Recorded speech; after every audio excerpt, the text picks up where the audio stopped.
what do you see from Baylor's guards, and why are they so hard to defend? Because they're really good players.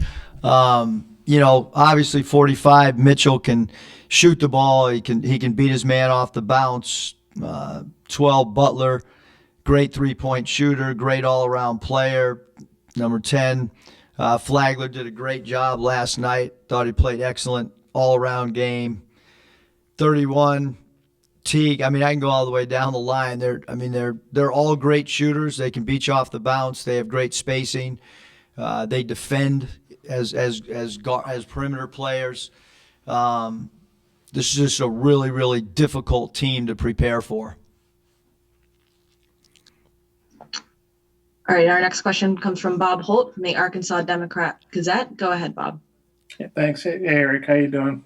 Thanks, Bob. Hey, staying on the subject of Baylor's guards, I know they've forced a ridiculous amount of turnovers in this tournament, and their points off turnovers is pretty crazy in their favor. Well, what have you seen from that? How concerning is that? I know you have good guards. You guys have taken good care of the ball for the most part, but how concerning is the way they can turn people over and turn that into points pretty quick? Yeah, I mean, we've got to try to avoid catastrophic turnovers, meaning live ball turnovers. We've got to get shots on goal. You've got to move the basketball. You can't, you can't have bad, poor shot selection.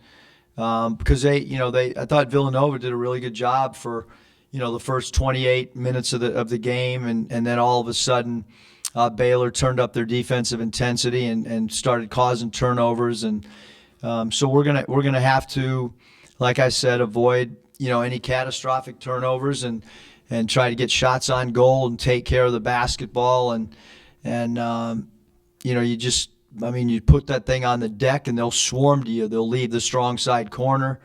They'll attack the ball with multiple people when you try to get in the lane. So it'll be really important for us to have patience and to make the right reads against defensive converges. All right, next question comes from Curtis Wilkerson from Hogs Sports. Go ahead, Curtis. Hey, Coach, congratulations again on the win last night.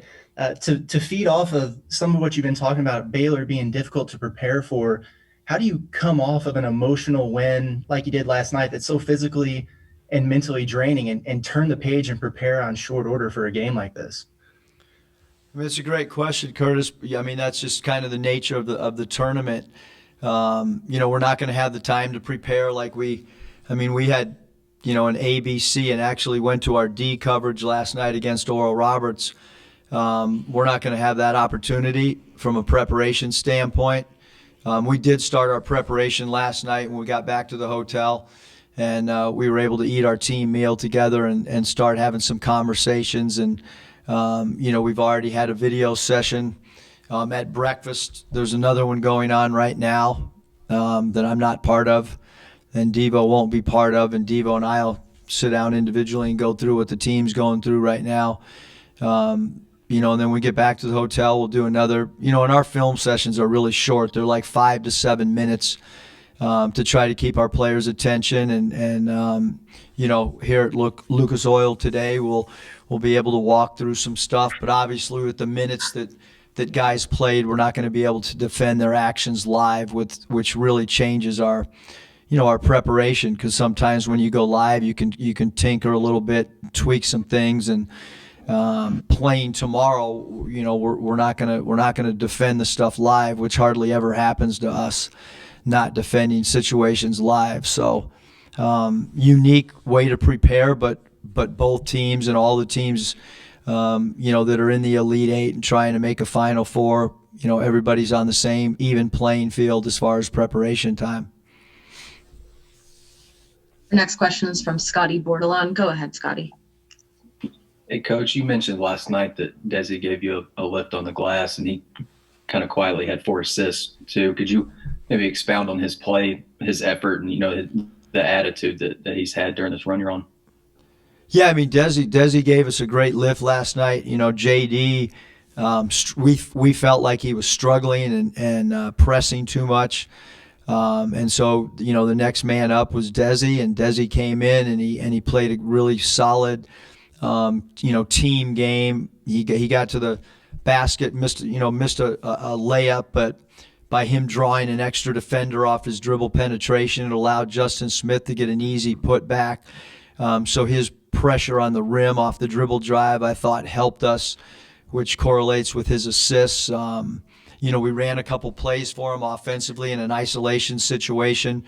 When Adams had 3 fouls, and he made the right reads and didn't force things. And against Baylor, you can't force situations. You've got to be able to read the defense. And I have no idea what the game will dictate tomorrow, whether we play with a big lineup or a small lineup, or which guards off the bench will be effective. I think that's all a feel, and it also depends on the opponent and how they're playing. So. But Desi was really, really good last night, and it's great to have a player with starting experience and has played in so many big games, the last few years at Arkansas, to rely on to come off the bench and provide what he provided for us, against Oral Roberts. Next question comes from Kendall Cott. Go ahead, Kendall. Kendall Cowen, ODB. Are there some ways that playing Texas Tech earlier in the tournament gives you help preparing against Baylor's defense, or are they pretty unique? I mean, I think every team's kind of unique and has their own identity, their own style, but obviously playing, 2 teams from the conference, you get a little bit of a feel. I do think there's some similarities defensively as far as toughness, as far as the physicality. Both Baylor and Texas Tech are very, very physical defensive teams. They're also 2 very, very well coached defensive teams. So I think there are some similarities, that we can draw on, maybe some mini themes that we can try to share with our team. But again, I think just every personnel is slightly different, even if schemes have some similarities to each other. Next question is from Dudley Dawson. Go ahead, Dudley. Hey, Coach, I had a football recruit this morning talk about the excitement of watching your basketball team play. Is it hard to quantify the exposure and stuff you get here, or can you quantify it? I don't think you can really, I don't think you can put, like quantify. I think it's just it takes on a life of its own every time when you make the tournament, it's got a little bit of life, then you advance, it's got more life, and so on and so forth. That I love hearing that. That's awesome. That a football recruit or whatever would say that about our basketball team. I know that with our recruits, the success of our baseball team and the success of Coach Neighbors and the women's team and our track teams, both men and women, those are some of the things that we talk about all the time. When you come to Arkansas, it's a campus of champions. And, when you go into that Jones Center and you walk by a track athlete, that track athlete's probably won a national championship. And you walk into the Jones Center to eat or to study, and you walk by a baseball player, and that baseball player, there's a great chance would be a future first-round draft pick or is part of a team that's ranked number 1 in the nation. So I think that we all feed off each other the more success we can have within our department. But I certainly love to hear that about a football player. And we'll go back to Bob Holt for our final question. Go ahead, Bob.